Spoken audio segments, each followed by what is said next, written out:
कुणीही राहणार नाही, कुणीही त्या ठिकाणी दुःखयुक्त नजरेने त्या ठिकाणी पाहिलेलं जाईल. अशा प्रकारे नाथ बाबा सांगू लागलेले आहे. श्रीराम गेला वनतरी हे वार्ता ऐकल्यावरी भरतन रायल शनवरी तोय रामवरी येथे गेला.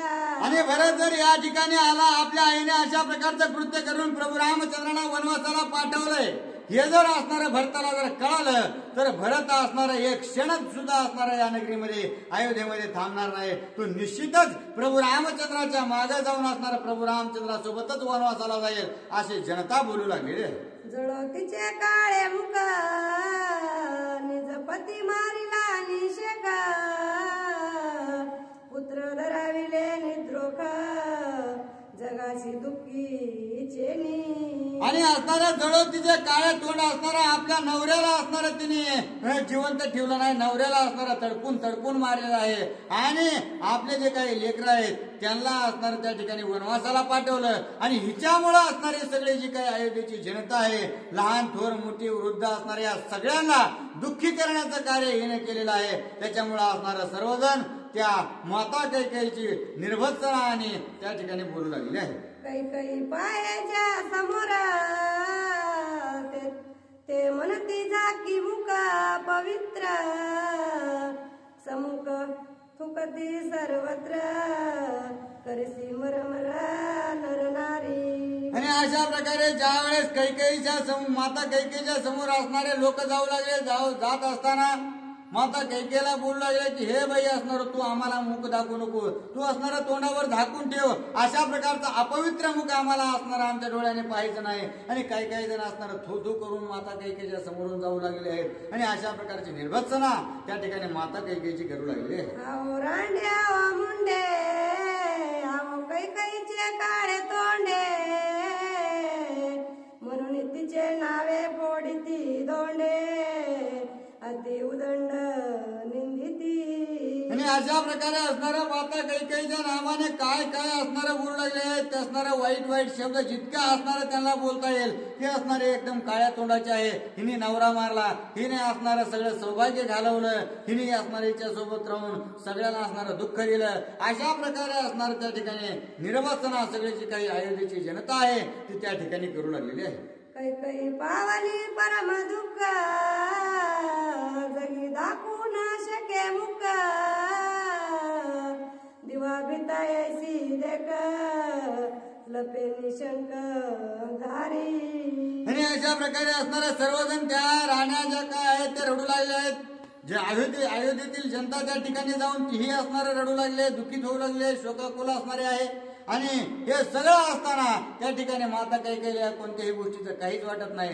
त्या जशाप्रमाणे असणारं घोबड जे आहे ते अंधाऱ्या जागे राहून असणारं घोघू अशा प्रकारचं करीत असतं, तशा प्रकारे अंधाऱ्या खोलीमध्ये जाऊन असणारं त्या ठिकाणी निवांत आणि आनंदात बसलेली आहे. राजगृही ग्वालळा नर नारी दुःखी प्रबळा येथे पावले शुद्ध सकळ आले तत्काळ ऋषीवर्य. आणि ज्यावेळेस त्या राजमहालामध्ये सर्व स्त्रिया ज्या आहेत त्या रडू लागलेल्या आहेत, मोठा असणारा आरडाओरडा चालू झालेला आहे. त्याच वेळेस त्या ठिकाणी असणार जे काही पाहुणे रावळे आहेत ते असणार आले. आणि आल्यानंतर असणार माणसं आहेत, स्त्रिया आहेत, त्या सर्वजण असणार मोठ्या मोठ्याने त्याही रडू लागलेल्या आहेत. आणि ह्या सर्व रडत असताना पुन्हा मागून असणार ऋषीवरे त्या ठिकाणी आले. ऋषीगण जे आहेत त्या ठिकाणचे सगळे असणार सांत्वन करू लागले आणि त्यांना असणार समजून सांगू लागलेले आहे. दसरथे थोर थोर नगरी राविले ऋषीश्वर ते समस्त आले तत्वर अति पवित्र ते ऐका. आणि आता प्रभू रामचंद्राचा राज्याभिषेक करण्यासाठी राजा दशरथाने महान अशा प्रकारचे असणारे सप्त ऋषी युक्त जे काही बाकीचे ऋषी आहेत त्या सगळ्यांना आमंत्रण पाठवलं होतं. आणि त्याच्यामुळे ते सगळे ऋषीगण वगैरे आहेत ते त्याच ठिकाणी असणारा आश्रयाला होते. त्यामुळं पुन्हा ते सुद्धा त्या ठिकाणी आलेले आहेत आणि ते सुद्धा या दुःखामध्ये सामील झालेले आहेत. मार्कंडेय मुद्दल्य उत्तम कातल्यायन जांभली गौतम कश्यप वामदेव परम पवित्र पवित्र नामे जयांची. आणि अशा प्रकारे जे काही असणारे महान महान ऋषी आहेत, मार्कंडेय आहेत, मोदगल्य आहेत, उत्तम आहेत, कात्यायन आहेत, जाबाली, गौतम, कश्यप, वामदेव, अशा प्रकारचे असणार जे काही ऋषीवर्य आहेत ते सर्व असणार अत्यंत पवित्र अशा प्रकारचे असणार ऋषी ते सर्वजण अशा दुःखाच्या असणाऱ्या स्थळी त्या ठिकाणी सामील झाले आणि सगळ्यांची त्या ठिकाणी सांत्वना करू लागले.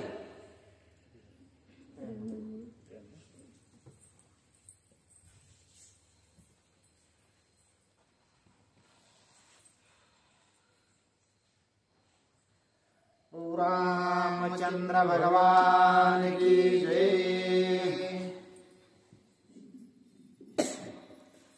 ते समस्तही ऋषी वेगी आले राजसभेशी, प्रधान आले तयापासे राजदेहासे दहनार्थ. आणि ज्यावेळेस असणारे ऋषीवर्य त्या ठिकाणी आल्यानंतर आतापर्यंत कुणालाही काही कळत नव्हतं की नेमकं काय करावं काय नाही. आणि ज्यावेळेस ऋषीवर्य आल्यानंतर त्या ठिकाणी काही प्रमाणात जो कोलाहल आहे, जे काही दुःख आहे ते थोडंफार शांत झालं. तितक्यात जे काही प्रधान आहेत त्या प्रधानांनी विचार केला की असं रडून बसून चालणार नाही. जे राजा दशरथ आहेत त्यांचा असणारा अंत्यविधी आपण उरकला पाहिजे. अशा प्रकारचा विचार करून प्रधान आदी सर्व जे काही लोक आहेत ते त्या ठिकाणी ऋषीवर्यांजवळ गेलेले आहेत. एक मनती करावे दहन, एक मनती पुत्रे विन, कोण देईल दाहो जीवन अधिकार पूर्ण पुत्रासे. आणि एक जण म्हणू लागले की आता असणारा राजा दशरथाचं त्या ठिकाणी म्हणजे सर्व विधी आटपून घ्यायला पाहिजे, त्याला असणारा आग्नी दिला पाहिजे. परंतु दुसरा असणारा त्या जागेवर म्हणू लागला की बाबा आपण असणारा आग्नी देऊ, परंतु आग्नी देणारे जे काही पुत्र या ठिकाणी आहेत तेच इथं नाही. मग त्यांचा असणारा सगळा पुढचा असणारा जो काही कार्यभार आहे तो कोण करेल, अशा प्रकारचा विचार एक दुसऱ्याला सगळे सांगू लागले. रायाचे जे का प्रधान ते राजपुत्रा समान, निसंतान याचे धन अयोग्य प्रधान सपुत्रिका. आणि कोण बोलू लागले आहे की जे काही प्रधान असतात ते प्रधान राजासाठी असणाऱ्या लेकरासारखेच असतात. त्याच्यामुळे त्यांनी जर असणारं त्या ठिकाणी आग्नी द्यायचं काम केलं तरी काही हरकत नाही. परंतु लगेच दुसरा असणारा बोलू लागला की असणारं राजाला जर लेकरू बाळा असेल तर त्या लेकरू बाळा व्यतिरिक्त लेकरा बाळा व्यतिरिक्त असणारं दुसरं कुणीही त्यांना असणारं अग्निदान देऊ शकत नाही. अशा प्रकारचा विचार त्या ठिकाणी बोलू लागले. सिद्ध असता धर्मपत्नी तीच योग्यता पती दहनी, हा अधिकार वंदे लागोनी नाही पुत्र जननी सपय योग्य. आणि अशा प्रकारे असणारा जर एखादी स्त्रीचं असणारं त्या ठिकाणी प्राणोत्क्रमण झालं तर तिचा जो पती आहे तो पती अगोदर असणारा तिला अग्नी देऊ शकतो. परंतु जर पती नसेल तर असणारा मग मुलगा अग्नी देऊ शकतो. अशा प्रकारचे असणारं शास्त्र सांगतं असं त्या ठिकाणी काही जण बोलू लागलेले आहे. ऋषी बोलती संज्ञाने येते वशिष्ठाचे प्राधान्य, तो काही न बोले वचन राजधन संस्कारा. आणि अशी जी काही चर्चा आहे ती बाकीच्या असणाऱ्या वरकड लोकांची होती. ती असणाऱ्या बाकीच्या वेगळ्या वेगळ्या अशा प्रकारच्या चर्चा करू लागलेले होते. परंतु जे काही महान यज्ञवालके सारखे असणारे जे काही ऋषी आहेत ते बोलू लागले की आपण असणारा उगाच व्यर्थ विचार करण्यापेक्षा जे काही महान अशा प्रकारचे असणारे वशिष्ठ ऋषी आहेत आणि ते सूर्यवंशाचे असणारे त्या ठिकाणी कुलगुरू असल्यामुळं ते या गोष्टीसाठी सज्ञान अशा प्रकारचे आहेत आणि त्याच्यामुळं त्यांना असणारं पहिलं विचारा की असणारा राजा दशरथाच्या शेवाचं काय करायचं आहे आणि काय नाही ते असणार योग्य दिशा दाखवतील. अशा प्रकारे सर्व जे काही ऋषीवरे आहेत ते असणारे बोलू लागले. बुद्धिवंत बोलती गाडे काही पुत्र येईल पुढे, तव राज देहा पडती किडे धन रोकडे करावे. आणि मध्येच बोलणारे काही काही असतात. तितक्यात असणारे एक जण बोललं की हे आता असणारं पुन्हा वशिष्ठ ऋषीने सांगायचं आणि पुन्हा असणारं कार्यभार करायचं ते म्हणतील लेकराला आणा आणि तोपर्यंत असणारं या शरीरामध्ये किडे पडून जाते. कशा प्रकारे पुन्हा असणारं दहन करायचंय अशा प्रकारे असणारं कुणी कुणी आपला विचार मांडू लागलेला. ऐशे ऋषीचे अनुवाद करती संवाद विवाद, वशिष्ठ मर्यादा गाद कार्यावबोध तो जाणे. आणि अशा प्रकारे कुणी काही बोलू लागले तितक्यात असणारे ऋषीवर त्या ठिकाणी सांगू लागले की असणारं कुणीही काही बोलण्याची गरज नाही. जे काही ऋषीवर असणारं वैशिष्ट्य आहेत त्यांना सगळ्या गोष्टी ज्ञात आहेत, ते अनागत ज्ञाने अशा प्रकारचे आहेत आणि त्याच्यामुळं ते जे काही करतील तेच असणार अत्यंत योग्य अशा प्रकारचं असेल. जाणे धर्म जाणे कर्म धर्म ज्ञान जाणे वेद शास्त्र विधान जाणे ब्रह्मा समाधान त्या समान आन नाही. आणि अशा प्रकारे वेद वेत्ते असणारे वशिष्ठ ऋषी आहेत. त्याला कर्म कोणतं सत्कर्म आहे किंवा कर्म कोणतं चांगलं आहे, धर्म कोणतं चांगलं आहे, ज्ञान कशा प्रकारचं असतं, जे काही वेद आहेत शास्त्र आहेत आणि ब्रह्माची प्राप्ती कशी प्रकारची करायची ह्या सगळ्या गोष्टीचे असणारं अत्यंत उच्चतम ज्ञान त्यांच्याकडे आहे. आणि त्याच्यामुळं ते असणारं जे काही सांगतील ते सर्वांनी असणारं मान्य करावं अथवा ऐकावं अशा प्रकारे सगळे जे ऋषी आहेत ते प्राधान्य देऊन वशिष्ठ ऋषींना बोलू लागलेले आहे. जयाच्या वचनासाठी सूर्य मंडळी तपेछाटी त्याचे ज्ञानाची आगाध गोष्टी दुजा सृष्टी असे ना. आणि अशा प्रकारे त्यांच्या ज्ञानासाठी असणारं ज्ञान ग्रहण करण्यासाठी सूर्य ज्यावेळेस असणार वशिष्ठ ऋषींकडे आला त्यावेळेस वशिष्ठ ऋषींच्या लंगोटीने असणारं सूर्याचं सर्व कार्यभार सांभाळवता इतकं असणारं महान त्या ठिकाणी कार्य वशिष्ठ ऋषींचं आहे. आणि त्याच्यामुळं त्यांचं असणारं म्हणणं काय आहे ते अगोदर ऐका अशा प्रकारे बोलू लागले. त्याने वशिष्ठ येऊन आपण तेल द्रोणीत राजा घालून त्याने देह निर्विकार जाण केले रक्षण अतियत्न. आणि पुन्हा असणारा असं सांगितल्याबरोबर वशिष्ठ ऋषींनी सांगितलं की एका नावेमध्ये असणारं तेल होता आणि तेल ओतून असणारं त्यामध्ये जे काही राजा दशरथाचं शेव आहे ते ठेवा आणि ठेवल्यानंतर ते जशास तसं राहील अशा प्रकारे सांगितल्याबरोबर सगळ्या जे काही प्रधानाधिक सर्व जे काही लोक आहेत त्यांनी असणारं हे केलं आणि करून अति प्रयत्नाने असणारा राजाचा देह जो आहे ते असणारे संकुलित करून ठेवलेला आहे. शीघ्र भरताचे आगमन यदर्ती सुमंत अतिसज्ञान वशिष्ठे देवोनी सन्मान त्वरे प्रयाण करवितो.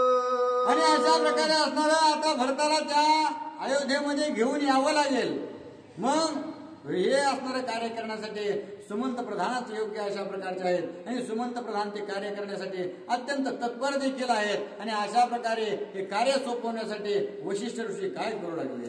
सुमंतात वायेचे काळी तू आप्त एक राया जवळे भरता नावा तात्काळे माया मातुळी जो आहे. आणि अत्यंत तत्पर असलेला जो काही सुमंत प्रधान आहे त्या सुमंत प्रधानाला बोलून असणार वशिष्ठ ऋषीने सांगितलं की हे सुमंता आता असणार ह्या आपले जे काही राजा दशरथ आहेत त्यांचा अग्निविधी उरकला पाहिजे आणि त्याच्यामुळे तुम्ही लवकरात लवकर आपला जो काही रथ आहे तो सज्ज करा. सज्ज करून असणार मामाच्या गावाला गेलेला जो भरत आहे त्याला लवकरात लवकर घेऊन येण्याचं कार्यभार होतं. शीघ्र बैसोनी रथाशी जावे गिरी ब्रज नगराशी भेटोनी कैकै भूपतीशी भरत रातो राती आणावा. आणि लवकरात लवकर जावं गिरी व्रज अशा प्रकारची जी काही नगरी आहे त्या नगरीचा राजा कैकय आहे आणि त्या कैकयापाशी लवकर असणारा त्या ठिकाणी जाऊन त्या जे काही भरत त्या ठिकाणी आहे त्या भरताला घेऊन येण्याचं कार्य करा अशा प्रकारची आज्ञा वशिष्ठ ऋषींनी केलेली आहे. करो आणि वशिष्ठाशी न म्हणे सुमंते शीघ्र केले गमन मार्गी आठविता श्रीराम गुण करी रुदन पुन्हा पुन्हा. आणि पुन्हा असणारे ज्या वेळेस प्रभू रामचंद्राचं असणारे हे जे काही सुमंत प्रधान आहेत त्या सुमंत प्रधानाला सांगितल्याबरोबर सुमंत प्रधानाने नमस्कार वशिष्ठ ऋषींना केला आणि ऋषीला नमस्कार करून असणारा आपला जो काही रथ आहे तो सज्ज करून रथात बसले आणि रथात बसून असणार त्या नगरीकडे ज्यावेळेस जाऊ लागले गिरिव्रजाकडे असणार जात असताना विचार सगळ्या असणारा प्रभू रामचंद्राचा त्या सुमंताच्या मनात येऊ लागलेला आहे. कारण त्यांच्याच अंगा खांद्यावर खेळलेले होते, त्यांच्याकडून बऱ्याच गोष्टी असणारे शिकलेले होते. त्यामुळे प्रभू रामचंद्राचे गुण असणारे त्या ठिकाणी आठवू लागले आणि पुन्हा पुन्हा रडू लागलेले आहे. श्रीरामाचे रूप गुण आठविता वीर पूर्ण एका जनार्दना शरण पुढील निरूपण वधारा. आणि प्रभू रामचंद्राचं जे काही रूप आहे स्वरूप आहे ते पुन्हा पुन्हा आपल्या चित्तामध्ये आठवण करू लागलेले आहे. त्यांचे गुण जे आहेत ते गुण देखील असणारे प्रभू रामचंद्राचे आठवू लागले. आठवून पुन्हा पुन्हा असणारा प्रभू रामचंद्राची आवड त्यांना होऊ लागली आहे. आणि पुन्हा पुन्हा हे कळू लागले की प्रभू रामचंद्र आता आपल्यापाशी नाहीत याचंही त्यांना दुःख होऊ लागलेलं आहे. अशा प्रकारच्या विरहामध्ये त्या ठिकाणी आपला जो काही रथ आहे तो वेगामध्ये भरताच्या दिशेने घेऊन जाऊ लागलेले आहे. स्वस्ती श्री भावार्थ रामायणे अयोध्याकांडे एका कार्तिकाय दशरथ प्रणव करून नाम